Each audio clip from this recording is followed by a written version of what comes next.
மக்களை பிரிக்கும் சனாதனம் நிச்சயம் ஒழிக்கப்பட வேண்டும். நன்றி, வணக்கம்.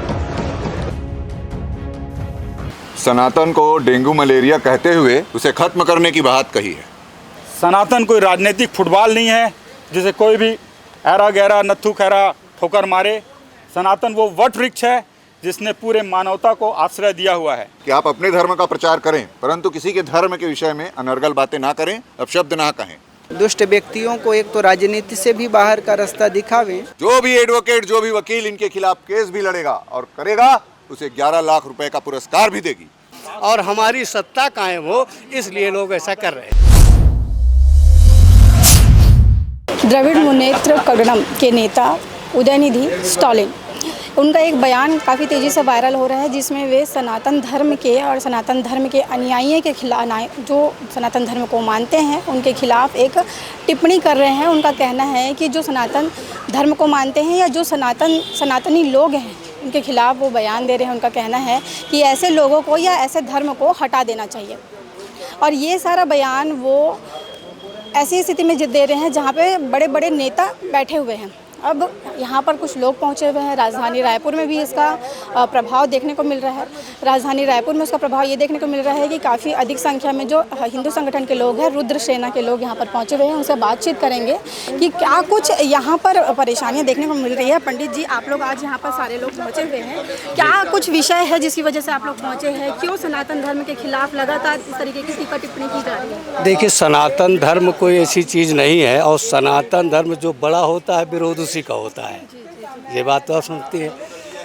उस समय भी रावण के काल में भी रावण ने भी सनातन का विरोध किया, कंस ने भी सनातन का विरोध किया, अंग ने भी सनातन का विरोध किया. लेकिन सनातन कभी बिगड़ने वाला है ही नहीं. इसलिए और सनातन का कहना है कि सनातन विश्व बंधुत्व की बात करता है, जो अकेलेपन की बात करते ही नहीं. सभी को मर्यादित रखना चाहता है और सभी का अपना साथी बनाना चाहता है. तो ऐसे सनातन धर्म को हम क्यों डेंगू मलेरिया कह कर के उसको नेस्तनाबूद करने का प्रयास करें, है ना? तो ऐसे लोगों के साथ मतलब कार्रवाई होनी चाहिए, उचित कार्रवाई हो. और नहीं तो हमारे तो फिर ये गड़बड़ होगा कि दंगा हो, फसाद हो, उसमें मारे जाएं. तो कानून की हम मदद चाहते हैं कि उसमें कानून आगे आकर के ऐसे लोगों को एक्सेप्ट. जी पंडित जी, हमेशा ये क्यों होता है कि सनातन धर्म को ही टारगेट किया जाता है? क्योंकि जैसे कि आपने कहा कि सनातन धर्म ऐसा धर्म है जो सब लोगों को साथ में लेकर चलता है. और अन्य धर्म की बात करें तो वो लोग अपनी कट्टरता दिखाते हैं, कहीं ना कहीं बरगलाने की भी कोशिश करते हैं, जैसे कि आप जान रहे हैं, मैं इशारा कर रही हूँ. तो उसे लेकर आप क्या कहना चाहेंगे? इसे लेकर हम ये कहना चाहेंगे कि अपना प्रभाव जमाने के लिए कुछ लोग जो है आगे आगे आ करके, जैसे सनातन के ही, जैसे जैन धर्म हो गया, मान लिया सिख धर्म हो गया, तो ये था तो सब सनातनी और आज वो अलग हो गए. तो अपना प्रभाव दिखा. जैसे कबीर लोग हैं, कबीर पंथ को मानने वाले भी, वो भी आज कहने लगे कि हमारा सनातन धर्म नहीं. क्यों? अब उसके कारण तो बहुत सारे हैं. जैसे अंग्रेज़ों के ज़माने में कुछ आ कर के जातिवाद को बढ़ावा दिया गया, इस कारण से भी कुछ लोगों की भावनाएं ऐसी भरी गई. तो उसके कारण लोग आज ऐसा चाहते हैं कि हमें कुछ स्वतंत्रता मिले, जबकि उनको सनातन ही उनकी सुरक्षा दे रहा है.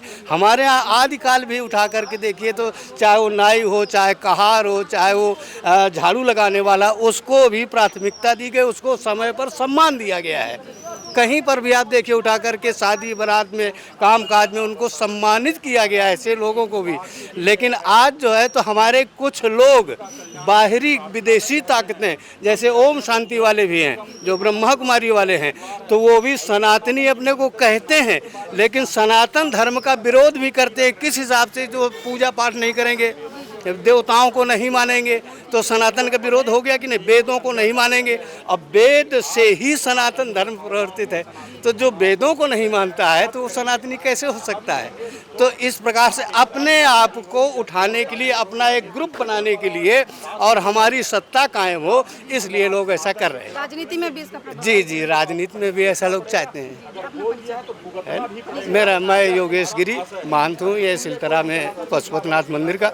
और और अखिल भारतीय संत समिति का जो है सदस्य हूँ। तो हमने बातचीत की, तो बातचीत के दौरान ये भी हमको जानने को मिला कि जैसे कुछ लोग ऐसे होते हैं जो अपने संगठन को आगे बढ़ाने के लिए या अपने लोगों को आगे बढ़ाने के लिए इस तरीके की चीज़ें करते हैं। और भी लोग हैं, हम उनसे भी बातचीत करेंगे। चलिए हम बात करते हैं। यहाँ पर काफ़ी सारे लोग आए हुए हैं, आप भी यहाँ पहुँचे हुए हैं। कैसे देखते हैं कि सनातन का विरोध किया जा रहा है? आज सनातन का विरोध ऐसे किया जा रहा है कि संत महात्मा कोई को मानते पूछते नहीं हैं, सब गुंडागर्दी में अपना अपना सब परिचय करते हैं।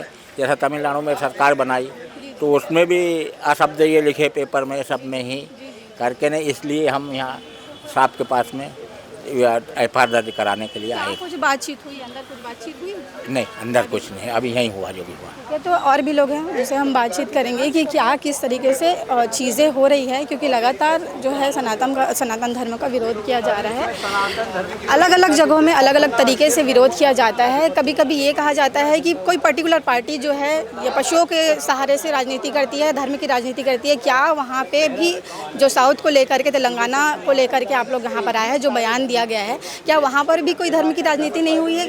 देखिए, ऐसा है, हम लोग सबका साथ सबका विकास करने में विश्वास रखते हैं। समय समय का चक्कर है। जैसे स्टालिन जी का आज का बयान नहीं है, पुराने पचड़े भी है इनके फैला चुके हैं। इनकी मानसिकता ही गलत है। अगर जब तक सनातन है तभी तक मनुष्य सेफ भी है, क्योंकि सनातन को मानने वाले वसुदैव कुटुंबकम, सबका साथ सबका विकास, भारत हिंदू एकता की बात करते हैं, अखंडता की बात करते हैं।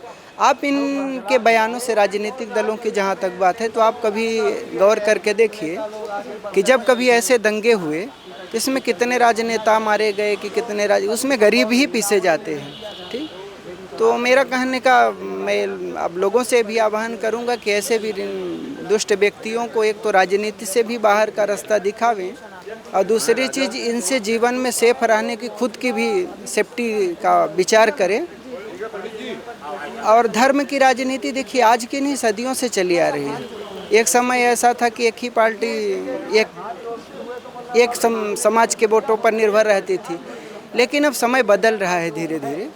लोग आजकल दंगा को पसंद नहीं करते हैं। तो हमारे जो साथी यहाँ थाने में आए हुए हैं एफआईआर करने के लिए, तो हम सब कानूनी लीगल तरीके से सोचते हैं कि ऐसा एक्शन हो और कानूनी कार्यवाही हो, केवल कागजों तक सबमिट करके ना रह जाए।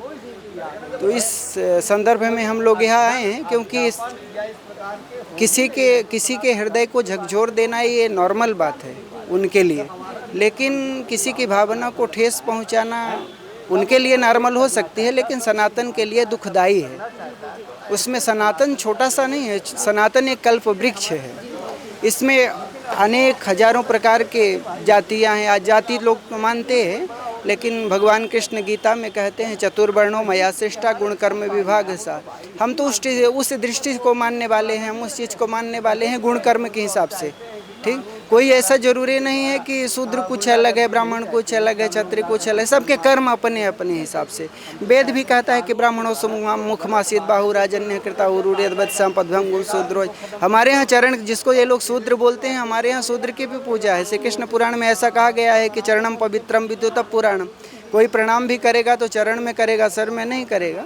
तो लोगों की अपनी अपनी मानसिकता है, जिसको जैसा अर्थ निकालना है अपने अपने हिसाब से निकालते हैं। लेकिन प्रशासन को चाहिए कि ठोस कार्यवाही करे, केवल कागजों में समेट करके खाना पूर्ति ना करे।